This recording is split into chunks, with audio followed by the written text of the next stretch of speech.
মানুষের জীবনের অপরিহার্য উপাদানসমূহ। প্রথমত আমাদের জীবনে বেঁচে থাকার জন্য ৩ টি অপরিহার্য উপাদান অপরিহার্য। এই উপাদানগুলো হলো বায়ু, জল এবং খাদ্য। বায়ু হলো আমাদের জীবনের সবচেয়ে গুরুত্বপূর্ণ উপাদান। একজন মানুষ মাত্র ৩ মিনিটের মধ্যে বাতাস ছাড়াই মারা যেতে পারে। আল্লাহ তাআলা আমাদের এই অমূল্য উপহার দিয়েছেন যা আমরা নিঃশ্বাসের মাধ্যমে গ্রহণ করি। পানি মানবদের প্রায় 60% অংশ দিয়ে গঠিত। জীবনের এই অপরিহার্য তরলটি আমাদের দেহের জন্য অত্যাবশ্যক।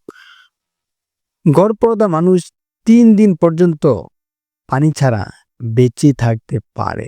আল্লাহ তাআলা বলেছেন, আওয়ালাম ইয়ারাল্লাযীনা কাফারু আন্নাস সামাওয়াতি ওয়াল আরদ কানাতা রাতকান ফাফাতাকনাহুমা ওয়াজআলনা মিনাল মাই কুল্লা শাইইন হাই আফালা ইউমিনুন। যারা কুফরি করে তারা কি ভেবে দেখে না যে আসমান সমূহ এবং জমিন ওতপ্রোতভাবে মিশেছিল, অতঃপর আমি উভয়কে পৃথক করে দিলাম, আর আমি সকল প্রাণবান জিনিসকে পানি থেকে সৃষ্টি করলাম। তবুও কি তারা ঈমান আনবে না?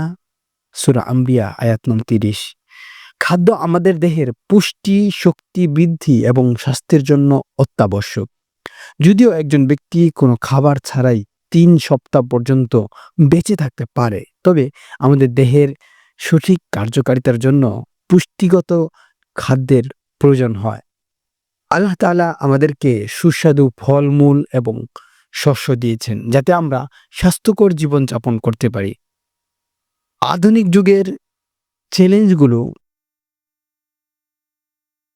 দুঃখজনকভাবে আধুনিক যুগে আমরা অনেক স্বাস্থ্য সমস্যার সম্মুখীন হচ্ছি। গত ৩০ বছরে স্থূলতার হার ১০০% বেড়েছে এবং এখন আরও দ্রুত বাড়ছে। জাতীয় ক্যান্সার ইনস্টিটিউট বলছে যে ৩৮.৪% মানুষ তাদের জীবদ্দশায় ক্যান্সারের সাথে জড়িত। এর পাশাপাশি অনেক লোক হতাশা এবং উদ্বেগের সাথেও মোকাবেলা করছে। আমাদের খাদ্যাভ্যাস আমাদের স্বাস্থ্যের উপর বড় প্রভাব ফেলে। প্রক্রিয়াজাত খাবার এবং প্যাকেটজাত খাবার আমাদের দেহের জন্য খুব কমই পুষ্টিকর। এ কারণে আজকের দিনে অনেক লোক অতিরিক্ত ওজনের কারণে অনাহারে থাকে। সুপারমার্কেট প্রায় সবকিছুতেই প্রক্রিয়াজাত চিনি পাওয়া যায়, যা আমাদের ক্ষুধাকে উদ্দীপিত করে এবং খাওয়া চালিয়ে যেতে প্রলুব্ধ করে। আজকের পুঁজিবাদী বিশ্বে খাদ্য শিল্পের প্রধান অনুপ্রেরণা হলো মুনাফা। তারা সুন্দর ব্র্যান্ডিং এবং ভিজুয়াল সরবরাহ করে যাতে গ্রাহককে সম্পূর্ণরূপে অপ্রাকৃতিক জিনিস গ্রহণে প্রলুব্ধ করতে পারে।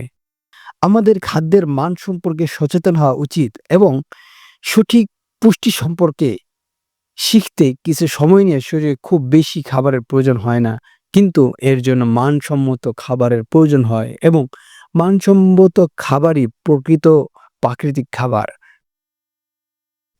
আল্লাহ সুবহানাহু ওয়া তাআলা আমাদেরকে উদ্দেশ্য করেছিলেন যে আমরা বিশুদ্ধ ও পুষ্টিকর খাদ্য গ্রহণ করব। আল্লাহ তাআলা বলেছেন, ইয়া আইয়ুহাল্লাযীনা আমানু কুলু মিন তাইয়্যিবাতি মা রাযাকনাকুম। হে ঈমানদারেরা, তোমরা পৃথিবীতে হালাল খাও এবং শয়তানের অনুসরণ করো না।